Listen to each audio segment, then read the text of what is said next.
Señor presidente, distinguidos jefes y jefas de Estado y de Gobierno, representantes nacionales y de organismos internacionales, señoras y señores. Como ciudadano y presidente de la República Oriental del Uruguay, es para mí un honor ocupar nuevamente esta tribuna y dirigirme a todos ustedes. Traigo y entrego en este foro el más amplio y representativo que hoy tiene la humanidad, el saludo de la ciudadanía y del gobierno de mi país. Y los saludo desde los valores de paz, libertad, democracia, justicia y solidaridad que identifican a nuestra nación, así como a esta organización de Naciones Unidas, de la cual Uruguay fue fundador en el año de 1945 y cuyo Consejo de Seguridad hoy integramos como miembro no permanente. Señoras y señores, como no es la primera vez que estoy aquí, corro el riesgo de reiterar lo que expuse en anteriores oportunidades y más precisamente lo expresado el 29 de septiembre del año pasado en ocasión del 70º periodo de sesiones de esta honorable Asamblea General. Pero asumo ese riesgo, pues con alguna excepción, todos los asuntos a los que referí entonces, hace un año, siguen planteados en los mismos términos y en algunos casos en términos más graves aún. Entiéndase bien, no lo digo como reproche y menos aún como autoelogio, pero es evidente, dolorosamente evidente, que a pesar del empeño de la ONU para revertir el terrorismo, revertir la violencia, la intolerancia, la discriminación, la pobreza, la desigualdad, la injusticia o el crimen organizado, estos flagelos siguen castigando a buena parte de la humanidad. Porque la tarea de los gobiernos, creemos modestamente, y de los gobernantes además, es decir, nuestra tarea, la que nos encomendó la ciudadanía, no puede limitarse a hacer solo diagnósticos y contarle a la gente lo que le pasa. Nuestro deber prioritario e inexcusable es crear las condiciones para que la gente, nuestros pueblos, construyan su propia vida en sociedad y acompañarlos en esa tarea. Dicho así parece poco, pero es mucho. Señoras y señores, sin desconocer la enorme importancia de otros asuntos a consideración de esta Asamblea, permítanme referir a uno que tal vez no es noticia, pero sin duda es importante, porque según datos de la Organización Mundial de la Salud, constituye la principal causa de mortalidad en todo el mundo y especialmente, muy especialmente, en países de ingresos medios y bajos. Me refiero a las enfermedades no transmisibles, principalmente cardiovasculares, cáncer, diabetes y patologías pulmonares crónicas. Seguramente este terrible impacto que sufre la humanidad sobrevuela el conocimiento de los gobiernos, pero golpea dramáticamente en la vida de nuestros pueblos, de nuestra gente. Y estas enfermedades evitables se deben en gran medida a 4 factores de riesgo directamente vinculados a comportamientos supuestamente típicos de la modernidad: el tabaquismo, el alcoholismo, la dieta malsana y el sedentarismo.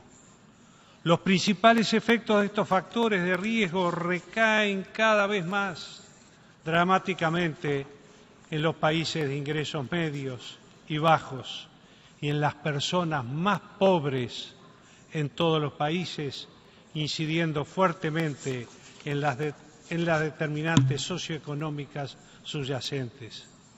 En esas poblaciones es fácil que se produzca un círculo vicioso. La pobreza expone a la gente a factores de riesgos comportamentales de las enfermedades no transmisibles y éstas, a su vez, tienden a agravar la condición de pobreza de las personas y de las familias afectadas. También los sistemas sanitarios sufren el impacto de los altos costos de los tratamientos que requieren estas enfermedades crónicas no transmisibles. Y para tener una idea de ello, y sin dramatizar, quiero poner en conocimiento de todos ustedes, que seguramente lo saben, o destacar los siguientes elementos. A. Se estima en 33.000 millones de dólares el costo directo del tabaquismo sobre los sistemas de salud nacionales en la región latinoamericana. 33.000 millones de dólares. Ello equivale al 0.5% del Producto Bruto Interno de nuestra región y al 7% de lo que la misma gasta anualmente en salud. Y la carga impositiva que nuestros países ponen al tabaco no alcanza a cubrir el 50% del costo directo del mal que provoca el tabaquismo. B. Se estima que en el año 2009 el costo económico global del cáncer en México, el Caribe, Centro y Sudamérica ascendió a la cifra de 286.000 millones de dólares por concepto de costos directos, consultas, estudios, etcétera, e indirectos, gastos de traslado, alojamiento, pérdida de jornadas laborales, pérdida de productividad, etcétera. Por consiguiente, desde nuestro humilde punto de vista, a menos que se combata enérgicamente la epidemia de enfermedades no transmisibles en los países y grupos sociales más expuestos o afectados, el impacto de estas enfermedades seguirá acentuándose y el plausible objetivo mundial, oportuna y acertadamente acordado por esta Asamblea, de reducir la pobreza como condición sine qua non para el desarrollo sostenible, más que acercarse, se alejará dramáticamente cada día más de nuestras posibilidades.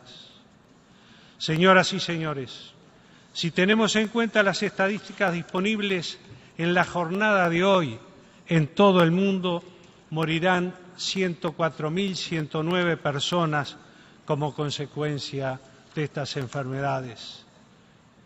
¿Cómo no diseñar entonces y ejecutar estrategias que lleven a controlar el consumo del alcohol, del tabaco y para promover hábitos de vida saludables como la dieta sana y el ejercicio físico? Seguramente este planteo se distancie algo de los planteos que han hecho quienes me precedieron en el uso de la palabra, pero seguramente también, y quizás y ruego que me equivoque, si no se toman medidas acertadas, nuestros países, sobre todo los países más pobres, los países más humildes, sufrirán dramáticamente consecuencias por estas enfermedades que, reitero, pueden ser evitadas.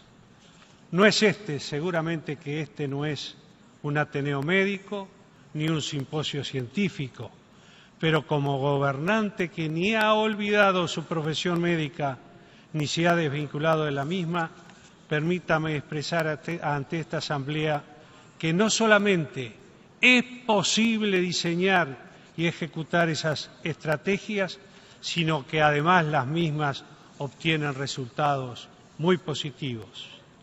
Estrategias que no son sencillas ni fáciles, pero que son imprescindibles y pueden obtener buenos resultados. Los uruguayos lo sabemos por experiencia propia y concreta, pero además de experiencia tenemos proyectos a los que estamos abocados y como en esta temática Tampoco hay futuro en soledad. Desde esta tribuna convocamos a países, a gobiernos, a pueblos, a organizaciones no gubernamentales, a organizaciones científicas médicas internacionales a integrarnos en un foro contra la epidemia de las enfermedades no transmisibles en el seno de estas Naciones Unidas. Una alianza por la vida saludable, tan amplia, vigorosa y dinámica como sea posible. Y es posible, no es fácil, pero es posible. En muchos aspectos, más que recursos financieros, se requiere convicción y voluntad política para llevarlo adelante. Señoras y señores, Uruguay es líder mundial en la instrumentación del Convenio Marco del Control del Tabaco. Pero ese liderazgo no ha estado libre de resistencias, entre ellas la demanda que a principios del año 2010 interpuso la empresa tabacalera Philip Morris ante el Centro Internacional de Arreglo de Diferencias Relativas a Inversiones contra dos normas adoptadas por nuestro país para el control del tabaco. Más allá de los argumentos formales planteados por la empresa tabacalera, su razón fundamental era castigar a un pequeño país como es Uruguay, que se ha propuesto controlar el consumo de tabaco y trabajar fuertemente por la salud y el derecho a la vida de nuestra gente. Un escarmiento ejemplarizante quiso hacer esta empresa sobre nuestro pequeño país, para que todos los países que están instrumentando o se disponen a instrumentar políticas similares aprendieran de este escarmiento que pretendieron darnos. El trámite del diferendo fue extenso, sinuoso y costoso, pero finalmente el pasado 8 de julio el Tribunal Arbitral dio a conocer el fallo final sobre este caso. Y el mismo fue contundentemente favorable a Uruguay. Ninguna de las pretensiones del demandante fue aceptada y, más importante aún, las políticas adoptadas por nuestro país fueron reconocidas como soberanas, legítimas, así como respetuosas de los compromisos internacionales asumidos por el Uruguay y del derecho internacional. Pero las cosas no suceden por casualidad. En tal sentido, desde esta tribuna agradezco a la Organización Mundial de la Salud, a muchos países aquí representados, a todas las instituciones y personas que de una forma u otra apoyaron la causa de Uruguay en este diferendo. A todos ustedes, gracias de corazón en nombre del pueblo uruguayo. Y la mejor forma de retribuir dicho apoyo, señoras y señores, y también sin desconocer las circunstancias que vivimos, nos comprometemos a seguir trabajando fuertemente en la medida de nuestras modestas posibilidades para ayudar a todos los pueblos del mundo a lograr significativamente a defender sus derechos por la salud y por la vida. Uruguay no desconoce las circunstancias planteadas en otras regiones del mundo y respecto a las cuales Uruguay, reitero, no es indiferente y les ruego me permitan hacer alguna referencia a las mismas. En primer lugar, felicitamos al Gobierno de Colombia y a las Fuerzas Armadas Revolucionarias de Colombia, reiterando nuestra disposición y voluntad de continuar colaborando con las partes en las nuevas y exigentes etapas de paz de este proceso. Segundo, en la intervención del año pasado expresamos nuestro deseo de que fuera aquel período de sesiones de esta Asamblea el último en que debiera expedirse nuestro país sobre el embargo económico, comercial y financiero tan injusto de los Estados Unidos a la República de Cuba. Y mientras ese embargo esté vigente, Uruguay seguirá concurriendo a este foro, reclamando su levantamiento definitivo. En tercer lugar, no somos indiferentes a las complejas situaciones institucionales y políticas planteadas en varios países hermanos. Y como buenos hermanos, deseamos que dichas dificultades se resuelvan soberanamente sobre base de institucionalidad, democracia y diálogo sereno, respetuoso y franco entre las partes involucradas. La voluntad de los ciudadanos, la voluntad de los pueblos debe ser profundamente respetada.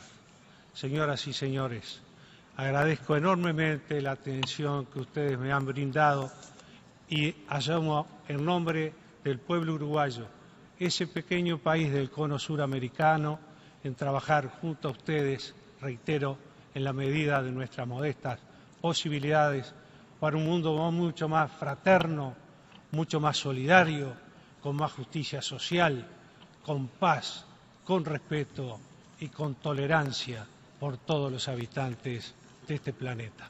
Muchas gracias.